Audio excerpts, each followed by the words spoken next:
Malgré les nombreux sous-genres de la fantasy, on peut sans doute affirmer que toutes ces histoires ont en commun la nécessité d'un antagoniste marquant, d'un méchant mémorable, qu'il soit charismatique, vicieux, ambivalent, puissant ou encore tragique. Quand ce n'est pas tout cela à la fois, le méchant de fantasy est une figure absolument fascinante, parfois même la plus connue de l'œuvre dont il est originaire.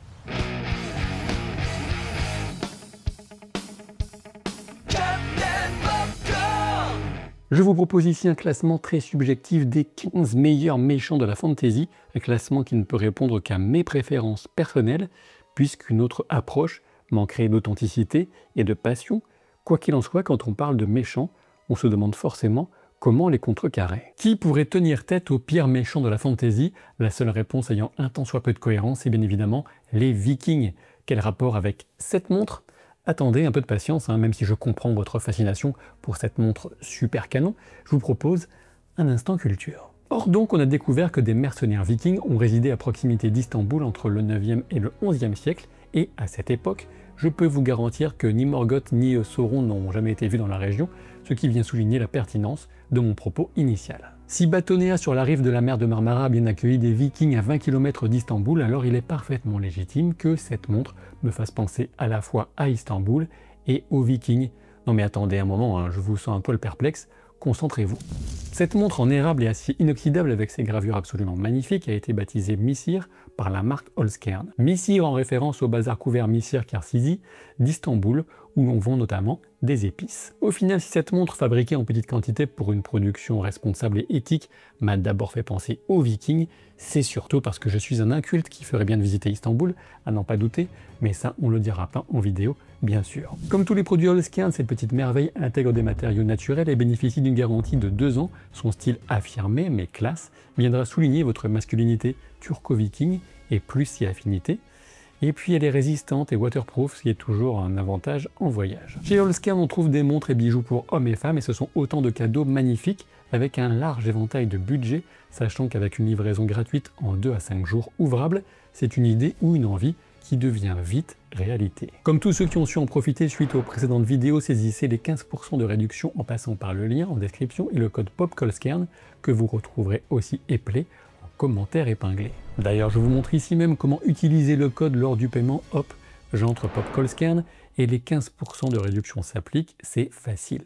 Quant à savoir si les inscriptions sur cette montre sont magiques et décuplent les capacités physiques, je vous propose de tester ça au plus vite en allant nous friter avec les pires méchants de la fantasy, et au pire ils récupéreront une chouette montre.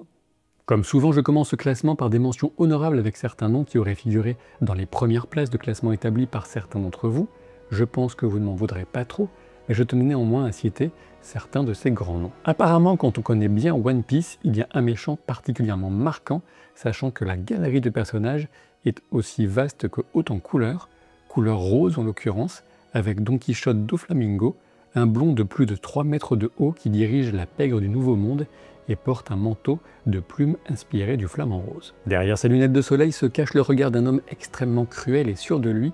Il faut dire qu'il est très puissant, en partie du fait du pouvoir incroyable que lui a conféré le fruit du démon qu'il a mangé. En effet, Doflamingo est capable de contrôler entièrement le corps et les actions de ses victimes, tel un marionnettiste, en projetant des fils depuis ses doigts. Ces fils sont capables de couper des bâtiments entiers en morceaux, tellement ils sont résistants, et grande la puissance de ce vilain emblématique. Je serai encore plus rapide au sujet de Ganondorf, le grand méchant des jeux Zelda, au sujet duquel j'ignore trop de choses pour en parler, et dont je n'ai pas fait l'expérience en première main, ayant joué à l'époque sur des consoles Sega, et n'ayant jamais rattrapé mon retard. Je n'en sais guère plus au sujet du célèbre Sephiroth de Final Fantasy VII, un méchant tellement iconique que les pseudos en Dark Sephiroth sont même devenus les plus redoutés du web pour leur terrifiant manque d'originalité. Quoi qu'il en soit, je vous crois sur parole, avec son Odachi, ses longs cheveux et son ambition démesurée, Sephiroth est un grand méchant de fantasy. Toujours dans les jeux vidéo, on a Gunther demeuré dans The Witcher 3, un personnage au pouvoir aussi terrifiant qu'énigmatique, qui apparaît pour proposer son aide sous la forme d'un pacte. On le soupçonne d'être un puissant démon qui s'amuse à manipuler les destins selon son bon plaisir. Je passe maintenant à des personnages que je connais bien, comme tous ceux du classement bien sûr, mais en restant encore dans les mentions honorables. Le problème de certains méchants, c'est qu'ils ne sont pas nécessairement identifiés comme tels au début d'un récit. De ce fait, si vous souhaitez éviter un spoiler sur le cycle des Princes d'Ambre de Roger Zelazny, je vous propose de passer au temps de la vidéo indiquée en bas de l'écran. C'est bon, vous êtes prêts à entendre un spoiler concernant l'intrigue de la série qui commence avec les 9 princes d'Ambre? Dans les 5 premiers tomes, le premier cycle, centré sur Corwin, on se demande longtemps qui tire les ficelles. Il faut chercher parmi les princes d'Ambre aux abonnés absents, bien sûr, et on découvre que celui qui est pris d'abord pour un pauvre prisonnier est en réalité l'instigateur de bien des dangers pesant sur Ambre même. Il s'agit de Brand, un prince particulièrement doué pour la magie, dont la stabilité mentale est quelque peu compromise. Brand est un personnage si marquant pour certains que mon comparse Jérôme de la maison d'édition de jeux de rôle Lapin Marteau a choisi Brand comme pseudo. Si vous ne voyez pas de qui je parle, quand je parle de Jérôme, c'est que vous n'avez jamais commencé à suivre les épisodes de jeux de rôle sur la chaîne secondaire, Captain Jeux de rôle, ou jamais jeté un œil à Lapin Marteau, et dans les deux cas, c'est pas bien. Dans le genre méchant qui ne se révèle pas tout de suite, il y en a un très appréciable dans les archives de Rochard de Brandon Sanderson, mais je préfère ne même pas citer son nom. Ceux qui le connaissent devineront de qui je veux parler, un personnage prêt à toutes les horreurs pour sauver l'humanité. Un mot maintenant sur un groupe de méchants, et oui, un groupe carrément, qui est aussi mystérieux que flippant. Le potentiel est immense, mais il nous manque au moins un tome pour les juger vraiment, puisqu'il s'agit de créatures issues de la chronique du tueur de rois de Patrick Rothfuss. Ce groupe, ce sont les Chandrians, des croque-mitaines de légende dont il ne faut même pas mentionner le nom, des êtres capables de commettre de vastes massacres, simplement pour éviter qu'on ne diffuse sur eux certaines vérités perdues. Malheureusement, on attend la suite de cette série depuis 14 ans et dans les 2 livres parus, les Chandrians sont très peu présents, restant une menace pernicieuse en toile de fond. Il me reste 2 noms dans cette longue liste de mentions honorables, et ils ont en commun d'être des héros, du moins en apparence, qui ont mal tourné.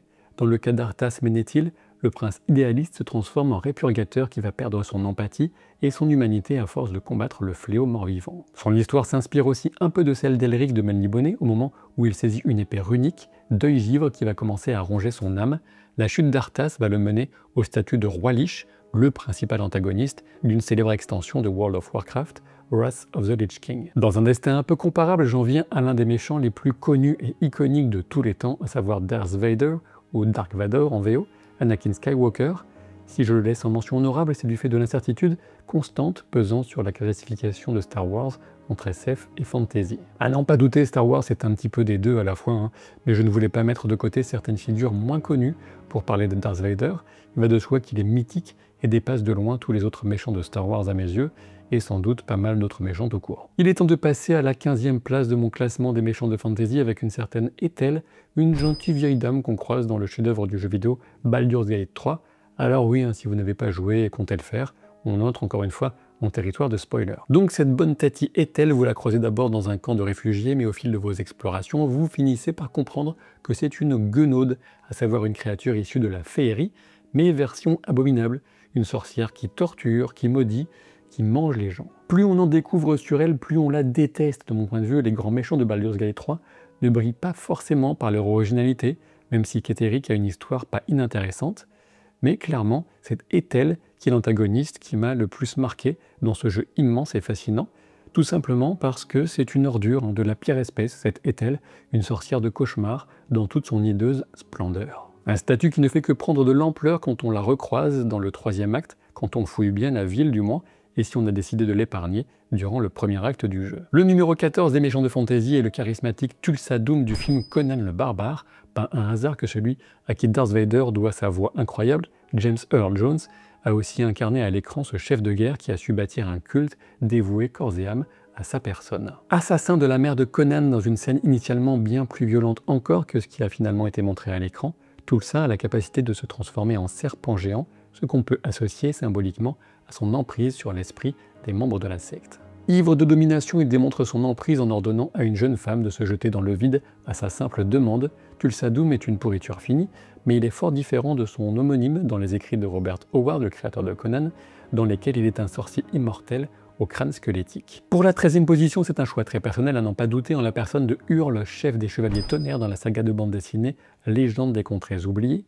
Hurle est un combattant très peu loquace, il laisse son arme parler pour lui généralement, il tue au service de Sin, la première des puissances déchues d'un temps révolu. Hurle est tout simplement le combattant le plus terrible représenté dans une œuvre qui ne manque pas de guerriers puissants, juché sur une monture bicéphale meurtrière et accompagné de limiers à dents de sabre et en 4 yeux, il reste de loin la menace la plus écrasante, capable de vaincre absolument tout et n'importe qui. Il a le style, la backstory tragique, le destin maudit, la capacité à reconnaître les adversaires faisant preuve d'une vaillance véritable.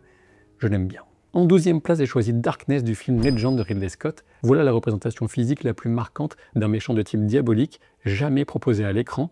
On ne peut que s'incliner face à la performance de Tim Curry et au travail de maquillage et de prothèses absolument stupéfiants qui en font une des silhouettes, mais aussi un des visages les plus marquants de toute la fantasy sur film. Qui plus est, Darkness a le bon goût de tenter de séduire la princesse Lily avec une scène de danse qui marque les esprits. La séduction du diable pour ce personnage qui se révèle n'être que le fils d'une force plus puissante et sombre encore, dont on ne sait rien dans le film. Et tant qu'à faire, je vous avoue que je préférais encore une tentative de Legend numéro 2 plutôt que de voir Gladiator continuer de s'enfoncer dans la médiocrité avec les projets d'un Ridley Scott qui refuse de vieillir et qui évoque un Gladiator 3. Ou est-ce qu'il y aurait le même phénomène de déception, bien sûr, mais bon, qui sait, on ne serait pas totalement à l'abri d'un nouvel émerveillement. En numéro 11, je me suis dit qu'il serait amusant de mettre deux monarques en ex-aequo. Il s'agit d'abord de Royal, dans le premier cycle de l'assassin royal de Robin Hobb. Royal est une pourriture mesquine, un homme imbu de lui-même, immoral, assoiffé de pouvoir. Il n'a aucune qualité rédemptrice, c'est un méchant de bout en bout qu'on adore détester. Il instrumentalise tout ce qui l'entoure, n'a aucune forme de décence ou de respect pour la vie humaine, la moralité ou quoi que ce soit. On peut en dire autant de Casmir, le roi de Lyonesse, pays qui donne aussi son nom à la trilogie de Jack Vance, dont ce méchant est issu. Casmir cherche à se donner des allures d'homme honorable, mais il est d'une froideur et d'une cruauté sans pareil, y compris envers sa propre fille, Suldrun. Le roi Casmir ne pense qu'à l'extension de son territoire et à la chute de ses ennemis. Il incarne à la perfection tout ce qu'on déteste chez ces puissants assoiffés de pouvoir qui déclenchent des guerres dans l'unique but de servir leur mégalomanie affligeante et meurtrière. Si j'ai sélectionné Royal et Casmir, c'est grâce au talent de Robin Hobb et de Jack Vance pour les dépeindre sous un jour aussi délicieusement haïssable. 10e position pour un groupe de méchants, les Skeksis de Dark Crystal. Ces êtres vaguement humanoïdes à tête de vautour décrépits sont aussi fascinants qu'effrayants pour un enfant et plutôt amusants, mais dans le bon sens du terme, avec un regard d'adulte. Ces créatures sont pathétiques dans leur chamaillerie et leur trahison interne, cependant leur cruauté est absolue et ils dirigent des forces armées qui font régner la terreur sur le monde de Thra. Le travail immense sur ces marionnettes reste un des sommets du genre qu'on avait retrouvé avec plaisir dans la série L'âge de la résistance. Les révélations quant à la nature des Skeksis à la fin du film Dark Crystal ne font que renforcer leur puissance symbolique en donnant à cet univers des inspirations tirées du taoïsme, avec le principe de l'équilibre complémentaire, du yin et du yang, et de l'effet d'un déséquilibre trop prononcé. La 9e place est occupée par le Seigneur Maître, une figure de tyran immortel qui plane sur Fils des Brumes ou Mistborn en VO, une trilogie de livres de Brandon Sanderson. Si le Seigneur Maître apparaît initialement comme une sorte de Seigneur des Ténèbres lambda, on en apprend plus sur lui très graduellement. Et plus on en apprend, plus on se pose de questions à son sujet, jusqu'au choc de révélation finale bien amené et parfaitement articulé avec le système de magie dure concocté par l'auteur. Système de magie dure veut dire système avec des règles assez précisément établies et décrites, contrairement à la magie à système doux, dont on ignore le fonctionnement, et qui va très bien dans d'autres types d'univers et d'œuvres. Le Seigneur Maître est un méchant très puissant entouré de serviteurs terribles, les inquisiteurs aux yeux transpercés par des pointes d'acier. La façon dont il s'intègre dans la création même de ce monde est particulièrement astucieuse, ce qui rend toutes les découvertes à son sujet encore plus passionnantes. Le numéro 8 est un peu délicat car il relève d'une forme de spoiler pour la première loi, la première trilogie de Joe Abercrombie. Si vous souhaitez lire cette excellente trilogie sans rien savoir, passez au temps de la vidéo indiquée en bas de l'écran. Donc, maintenant que nous sommes entre lecteurs de la première loi ou personnes qui se contrefoutent des spoilers, je peux vous parler de Bayaz, le premier des magies.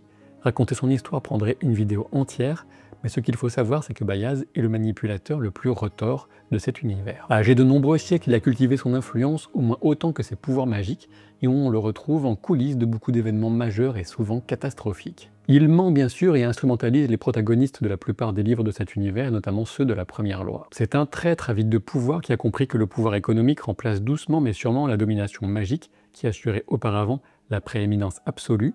Bayaz est terrifiant, d'autant plus que dans une fantaisie de genre grimdark, comme celle d'Abercrombie, il a tendance à gagner. La 7e position est emportée par Lanfear, la réprouvée de la roue du temps.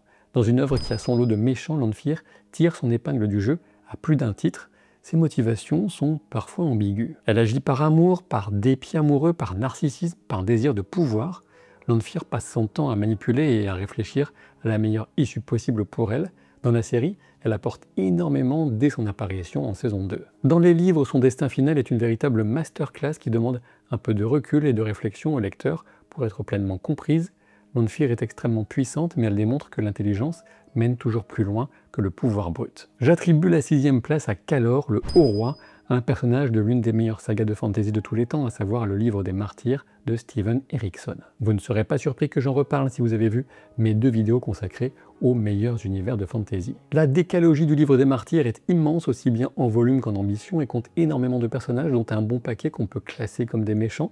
Alors certes, l'œuvre d'Erikson évite généralement les classifications manichéennes, mais certaines ordures sont irrécupérables, et c'est notamment le cas de Calor. Vieux de plus de 120 000 ans, du moins on le suppose, Calor était le plus grand tyran du monde avant que son comportement n'en vienne à attiser la colère de 3 dieux anciens qui le maudirent.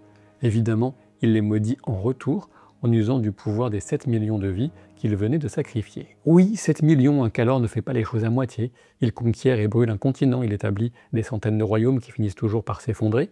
Pour tenter de le vaincre, des sorciers ont invoqué un dieu issu d'une autre réalité, et les conséquences s'en font encore ressentir 120 000 ans plus tard. Immortel mais soumis au vieillissement, Calor se maintient en bon état via sa maîtrise absolue de l'alchimie.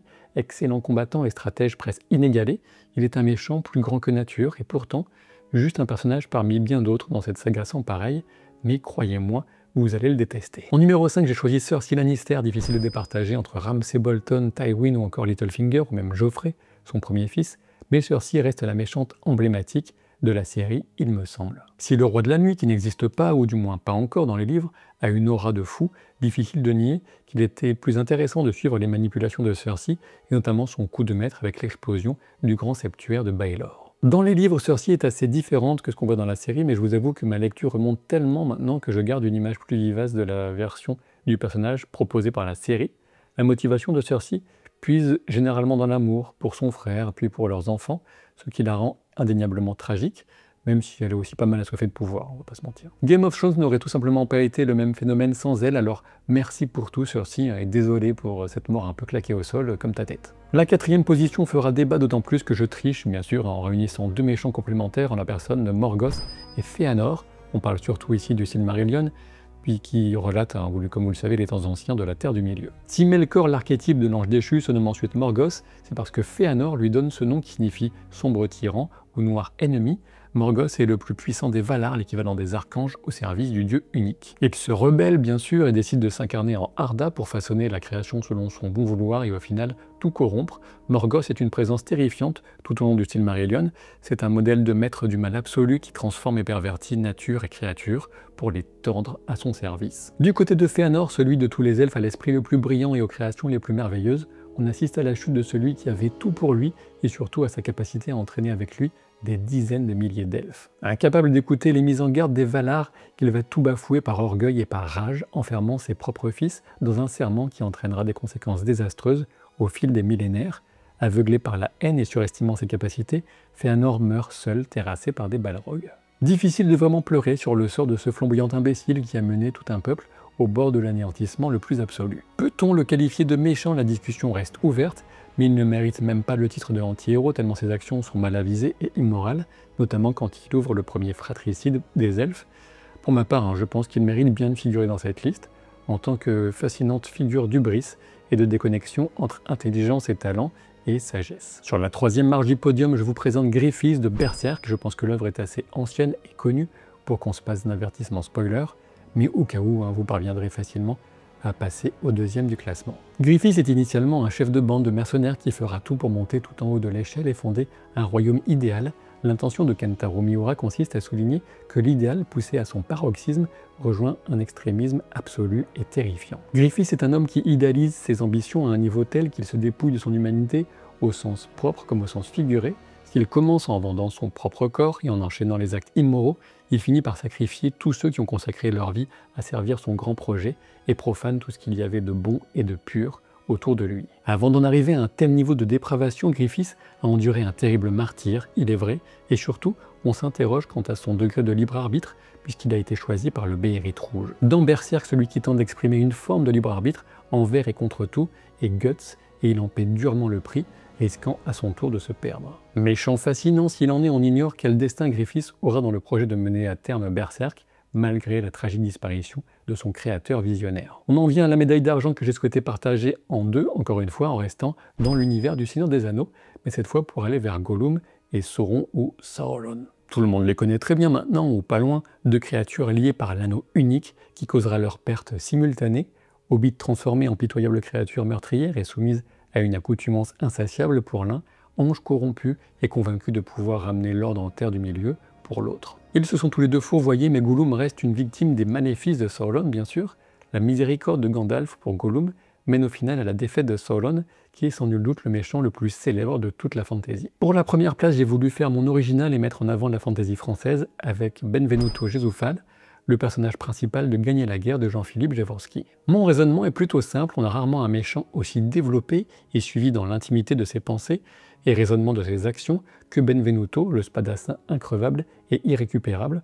Ce type est une ordure, un tueur et même un violeur. On se retrouve en tant que lecteur pourtant à souhaiter qu'il se sorte de certaines situations du fait même de la force d'un récit qui nous plonge dans son point de vue, mais il n'est pas difficile d'admettre qu'on est là en présence d'un véritable méchant.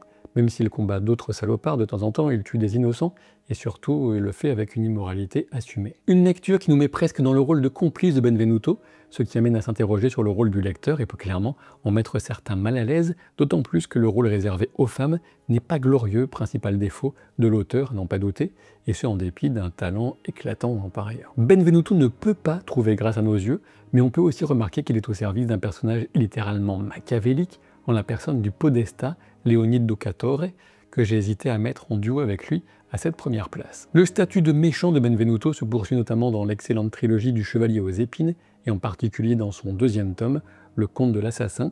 Inutile de préciser que je vous en recommande chaudement la lecture. N'oubliez pas de profiter de 15% de réduction sur les superbes montres Holzkern ou encore sur les bijoux. Passez par le lien en description et commentaire épinglé et utilisez le code POPCOLZKERN. Le code fonctionne sur les produits qui ne sont pas déjà en promo bien sûr. Et plus vous êtes nombreux à aller jeter un œil, voire acheter, plus la marque sera satisfaite, ce qui aide toujours beaucoup la chaîne. Et puis franchement, ce sont de magnifiques produits. J'espère que ce classement des grands méchants de la fantasy vous aura plu, vous aura donné envie de découvrir ou redécouvrir certaines œuvres. J'attends bien sûr vos propres recommandations sur tel ou tel méchant en commentaire. Je suis sûr qu'on va me parler de Voldemort, mais je trouve que c'est un peu un bolos. Et donc je vous dis à très vite pour de nouvelles aventures, sachant que pour l'instant sur la chaîne, enfin actuellement, on a 3 rendez-vous par semaine, les lundis, mercredis et vendredis.